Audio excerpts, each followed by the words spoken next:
May 7, 1945. A temporary Allied prisoner of war enclosure near Reims, France. The mud has a particular smell this spring.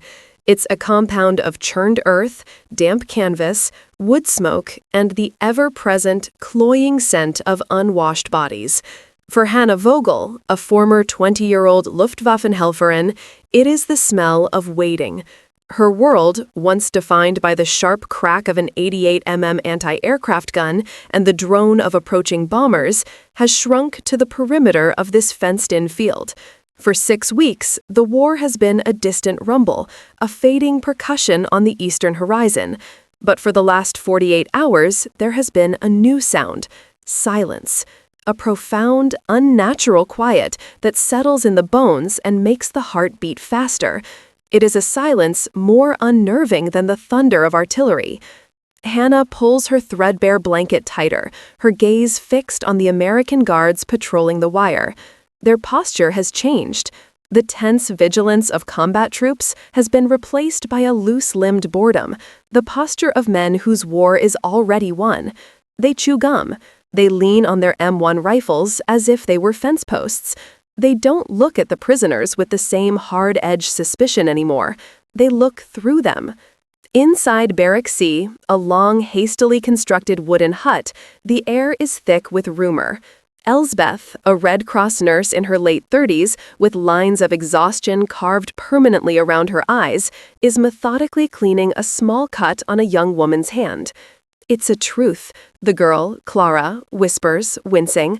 "I heard a guard telling the sergeant to negotiate terms." "Don't be a fool, child," Elsbeth mutters, not unkindly, her voice raspy from cheap cigarettes she trades for mending.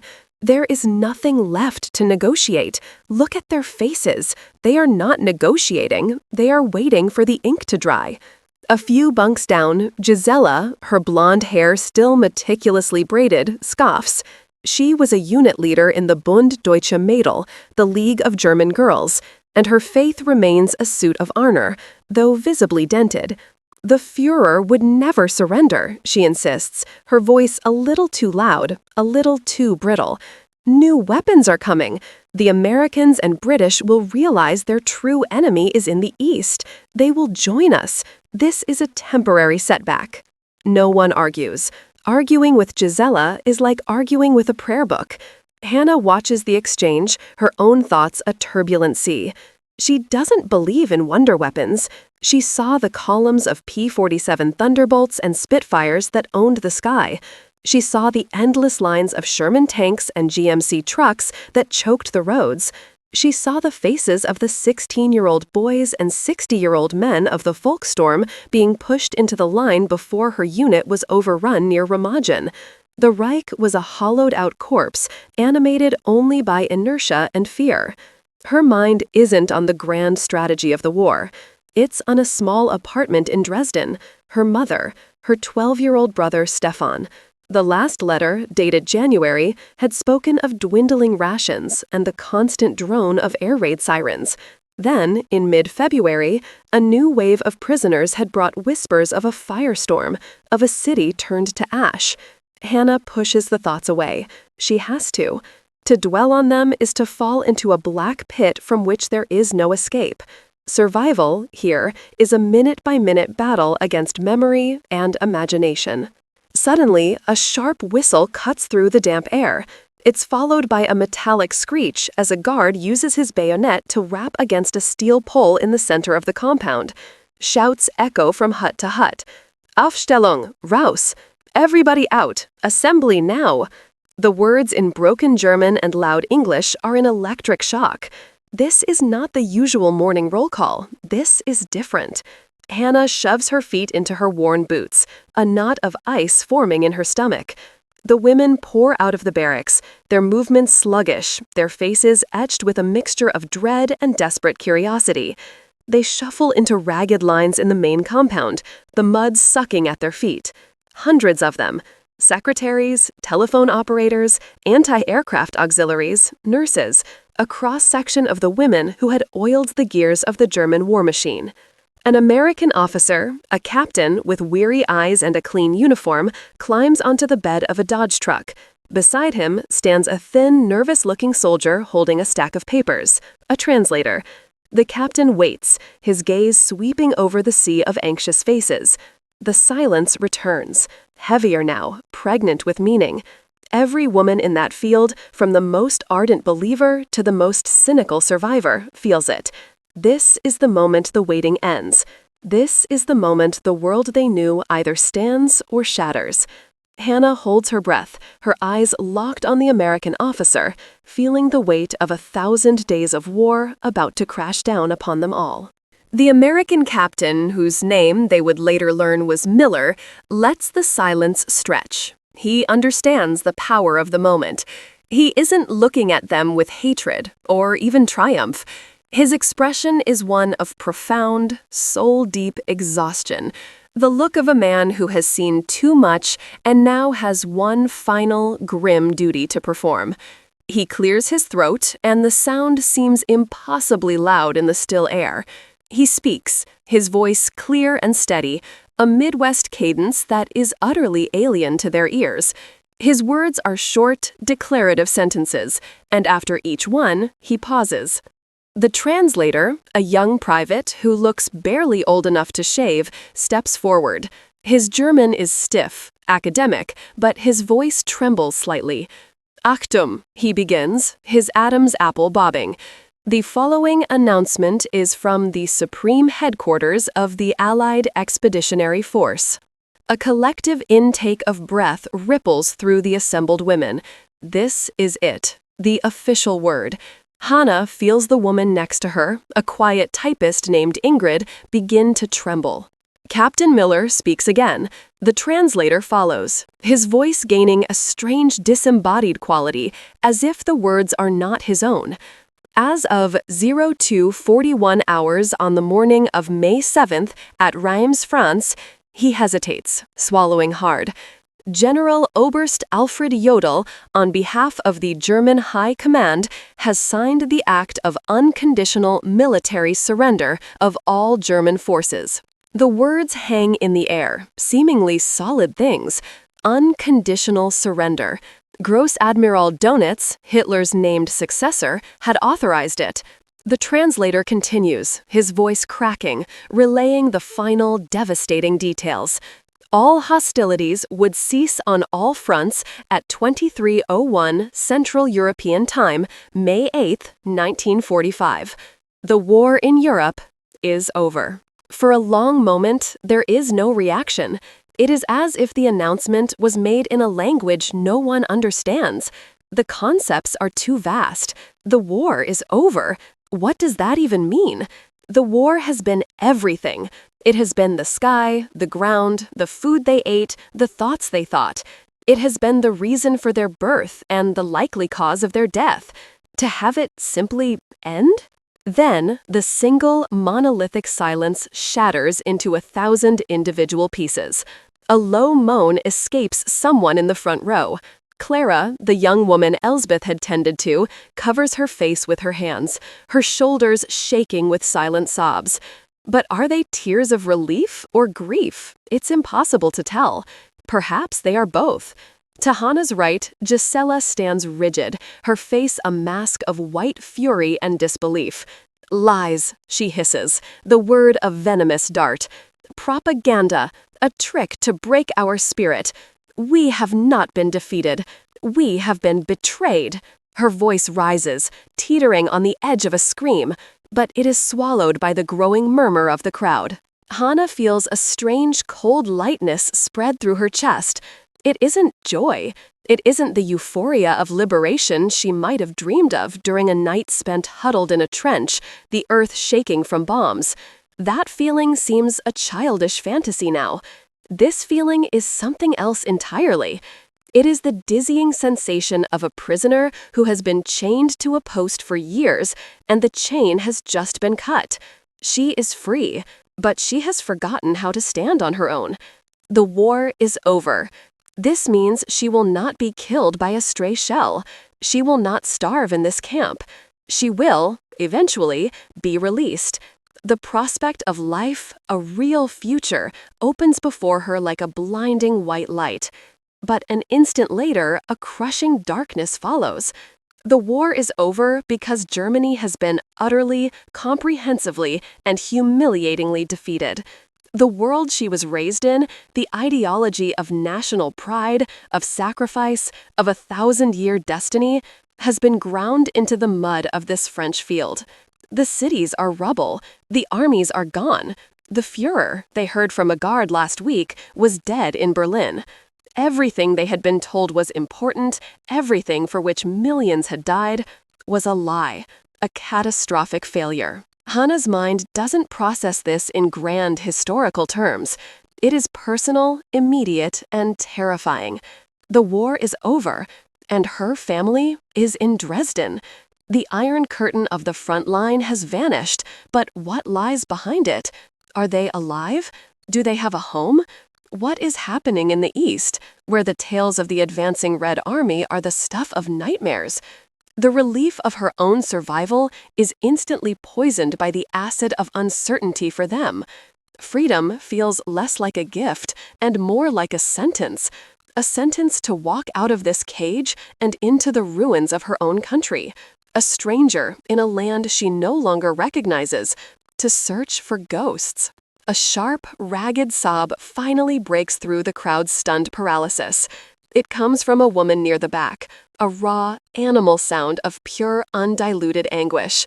It is a sound of mourning, not for a leader or an ideology, but for a world, for a home, for a future that has been permanently erased. The sound acts as a key, unlocking the floodgates of emotion. One sob is joined by another, and another, until a wave of weeping, of despair, of hollow, gut-wrenching grief washes over the entire compound. The war was over, but for them, the battle had just begun. The walk back to Barrack C is a silent procession of broken spirits. The American guards watch them go, their expressions unreadable, a mixture of pity and discomfort. They are administrators of a surrender now, not jailers of an enemy. The dynamic has shifted in a way that leaves everyone off balance. Inside the hut, the fragile social order that had been built on shared circumstance and a common enemy dissolves. The news has acted as a solvent, breaking them down into their constituent parts: the true believers, the pragmatists, the terrified, and the numb. Gisela is the first to speak, her voice trembling with a zealot's fervor. She gathers a small group of younger women around her bunk, her eyes burning. "Do not listen to them," she commands, her voice low and conspiratorial. "This is the final test of our loyalty. The Jews and the Bolsheviks have poisoned the army command. They have forced this shame upon us. But the struggle is not over. The true Germany will rise again. We must keep the faith." Her words, which once might have seemed inspiring, now sound like the ravings of a madwoman in an asylum. A few of the youngest girls, barely 18, nod along, their expressions lost and desperate for any anchor in the storm. For them, the collapse of the Reich is a personal, spiritual death. Elspeth, the nurse, watches this from her corner, methodically rolling a cigarette from scraps of paper and tobacco dust. She takes a long drag and exhales a plume of blue smoke. "Faith won't fill your stomach, child," she says, her voice flat and devoid of emotion. "Faith didn't stop the American tanks, and faith won't find your family." She looks around at the weeping women, her gaze lingering on the youngest ones. "Stop crying. Crying is a waste of water. Start thinking. What do you have that anyone will want? Can you sew? Can you cook? Do you speak English? That is the new currency, not your stories of the Führer's greatness."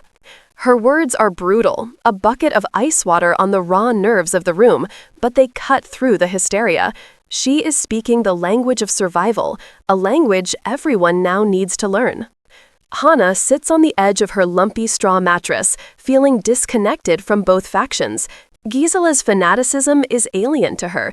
She never truly believed in the grand promises, only in her duty to the men in her flak battery, the shared terror and grim humor of trying to stay alive. But Elspeth's cold pragmatism is also a shield she cannot yet wield. Her heart is a raw, open wound of fear. She pulls a small, creased femograph from the inner pocket of her tunic. It's her family, taken in the summer of 1943. Her mother, smiling, though with tired eyes. Her father, his Luftwaffe uniform still crisp, a month before his plane was lost over Russia. And Stefan, her brother, with a gap-toothed grin, holding a model Stuka. They are ghosts, the currency of ghosts. This small square of paper is all she has left of her world.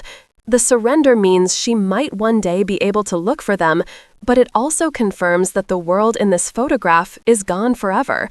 Her father is dead, her city is likely a wasteland, her mother and brother are question marks.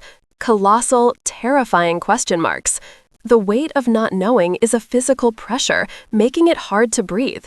The relief she felt for a fleeting moment is now a distant memory, replaced by a gnawing anxiety that is far worse than the fear of an incoming artillery shell. That was a fear for her own life. This is a fear for her entire existence, her past, her identity. Days begin to blur. The camp routine continues, but without purpose. Roll call, meager rations, endless hours of waiting. But now, the waiting is for something new. Not for the end of the war, but for the beginning of the peace. And the peace is proving to be as terrifying as the war. Allied officers begin a new process, interrogations.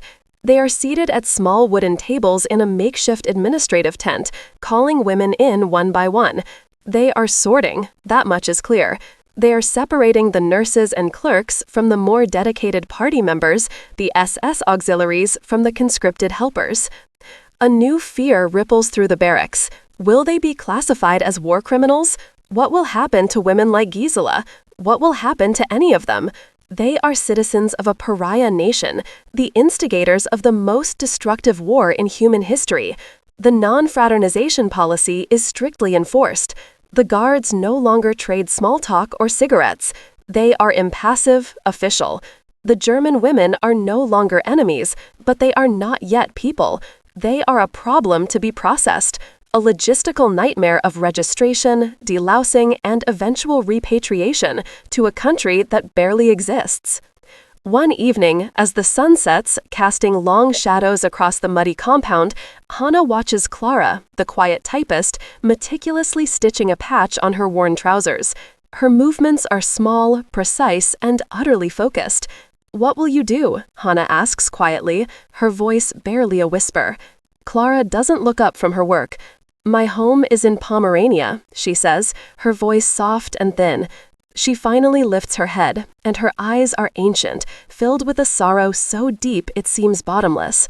"I think," she says slowly, "that I will try to become a ghost too. Maybe then I can find the others." Hannah stares at her, understanding completely. They are all about to become ghosts, haunting the ruins of their own lives, searching for the ghosts of everyone they ever loved. The initial shock of the surrender calcifies into a new, grinding reality. May bleeds into June. The French summer arrives, baking the mud into cracked earth and turning the wooden barracks into sweltering ovens. Liberation is a word spoken by the Allies on their radios, a concept celebrated in cities far away. But here, inside the wire, it is a bitter irony. The war is over, but they are not free. The promise of going home, which had seemed so imminent on May 8th, has receded into a hazy, unreachable future. They have simply exchanged one form of imprisonment for another. The interrogations create deep fissures within the camp population. Friendships, forged in the crucible of shared captivity, now crumble under the pressure of suspicion. The questions are relentless, probing. Were you a member of the party? Did you volunteer for your service? What was the nature of your duties? Do you know anything about operations at nearby concentration camps? Most women, like Hannah, can answer truthfully and simply. They were auxiliaries, cogs in the machine, far from the centers of power and atrocity. But for others, the questions are a scalpel, peeling back layers of ideology and complicity. Gisela is taken for questioning and doesn't return to the barrack for 3 days. When she finally reappears, she is a changed woman. The fanatical fire in her eyes has been extinguished, replaced by a hollow, haunted emptiness. She refuses to speak of what was said or asked.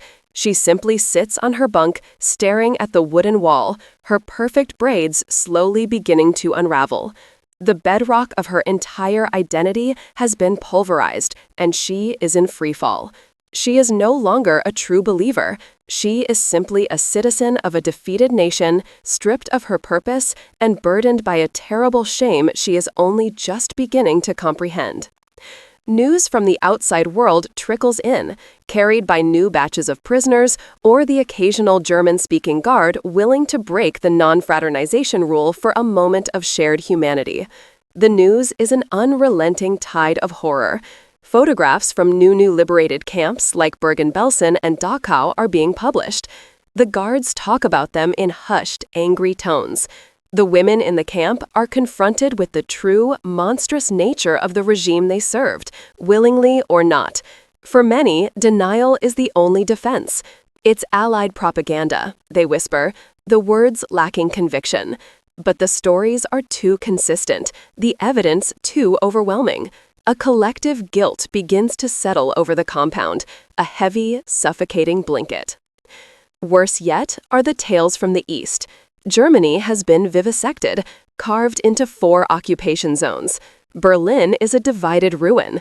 The stories coming out of the Soviet zone are terrifying, accounts of mass rape, looting, and brutal retribution. Every woman with family in Prussia, Pomerania, or Saxony listens to these rumors with a cold dread that eclipses all other fears. For Hannah, the word Dresden is a constant throbbing ache behind her eyes. Dresden is in the Soviet zone. The administrative machinery of the Allies grinds on, slow and impersonal. The women are issued drab, stenciled POW clothing. They are subjected to humiliating delousing procedures with DDT powder that leaves a chemical stink on their skin for days. They are catalogued, numbered, and filed. They have become human paperwork. Elsbeth, the nurse, adapts with a grim pragmatism. She volunteers in the camp infirmary, making herself useful to the American medics, leveraging her skills into slightly better rations and a measure of respect. You must make them see you as a person, she advises Hannah one evening, not a number on a list. A person has a chance. A number is just a problem to be solved. One sweltering afternoon in late June, a ripple of excitement and terror courses through the camp. A jeep has driven to the administration tent, and 2 officers are tacking a series of typed pages to a wooden notice board. It is a list. Hundreds of names. A transport list. The women surge forward, a frantic, desperate crowd, pushing and shoving to see. The air is thick with shouted questions. Is it home? Are they taking us to another camp? Is it to the American zone or the British? No one knows. An armed guard stands by the board, shouting for order, but no one listens. Hannah finds herself caught in the press of bodies, her heart hammering against her ribs. This is it, a change, a move. It could be anything, freedom or a deeper circle of hell. She finally gets close enough to scan the flimsy paper, her finger tracing down the alphabetized columns. Schmidt, Strauss, Voigt, and then she sees it. Vogel, Hannah. Barrack C. Her breath catches in her throat, her name on the list. For a dizzying moment, a wild, irrational hope surges through her. Home. This is the first step home. But the hope is immediately tempered by a wave of intense fear. She looks around at the faces of the other women whose names are on the list. She sees the same chaotic mix of emotions. A young woman next to her begins to cry with joy, while another looks as if she's about to be sick.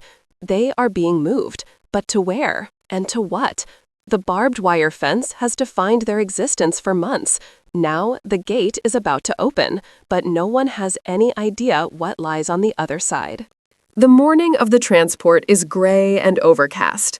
The sky a bruised, indifferent ceiling. The 200 women whose names were on the list are assembled in the center of the compound, clutching the meager bundles that contain all their worldly possessions: a spare set of clothes, a photograph, a letter. The remaining prisoners watch them from the doorways of their barracks, their faces a mixture of envy and apprehension. To be chosen is a blessing, to be left behind is a curse, but no one truly knows which is which. American soldiers, members of a military police unit, check names off a clipboard with brisk efficiency. There are no farewells, no speeches, just a series of curt orders. Form 2 lines, move it. The women are marched out of the main gate, the one they have stared at for months as the ultimate symbol of their confinement. The sound of the gate swinging shut behind them is jarringly final. For the first time, they are outside the wire, but the feeling is not of freedom. They are still prisoners, just prisoners in motion. They are loaded onto a convoy of olive-drab GMC trucks, the iconic deuce and a half that carried the Allied invasion across Europe. 30 women to a truck, packed tightly together on hard wooden benches under a canvas canopy. Hannah finds a spot near the back, the rough canvas flapping against her head. The engines roar to life in a cloud of diesel fumes, and the convoy lurches forward. Looking out the back of the truck, Hannah watches the POW camp recede, shrinking until it is just another fenced-in field in the rolling landscape of northern France. The journey is a jarring, rattling ordeal. The roads are a patchwork of repairs, pockmarked with old shell craters. For the first few hours, they travel through a landscape that is wounded but alive. French villagers stop and stare as the convoy passes, their faces hard and unforgiving. The women in the trucks instinctively lower their heads, avoiding eye contact. They are a parade of shame, the visible remnants of a defeated army. The further east they travel, the more the landscape changes. The wounds become deeper, more catastrophic. They pass through towns that are no longer towns, just skeletal remains of buildings clawing at the sky. Ruined German military vehicles, a burned-out Panzer IV, an overturned SD-KFZ 251 half-track, lie rusting in ditches, monuments to a failed campaign. On the roads, they pass endless columns of displaced persons, moving in the opposite direction, gaunt figures with haunted eyes, pushing handcarts piled high with their salvaged lives. This is the new Europe, a continent of refugees. The women in the truck are mostly silent, each lost in her own thoughts, stunned by the sheer, overwhelming scale of the destruction. This is what their war has wrought. It is one thing to hear about it in rumors, another entirely to smell the lingering scent of ash and decay that hangs in the air. After a full day of travel, the convoy crosses a temporary bridge over a river. A simple wooden sign marks the border. You are now entering Germany, Allied occupation zone. A ripple of emotion goes through the truck. They are home, but it doesn't feel like a homecoming. The Germany they enter is a foreign country. The people they see on the roadside are thinner, grayer. Their faces are masks of exhaustion and despair. The Allied military presence is total. Jeeps and tanks patrol the streets of shattered cities where German civilians are clearing rubble by hand, forming long, slow-moving bucket brigades. The convoy finally rumbles to a halt in what appears to be a former German army barracks on the outskirts of a large, bombed-out city. The complex is now a transit camp. An American officer, younger and more harried than Captain Miller, addresses them through a translator. "You will be processed here," he announces, his voice devoid of any warmth. "You will be given discharge papers and a travel ration. From that point, you are on your own. The roads and railways are severely damaged. Travel is your own responsibility. That is all." On your own.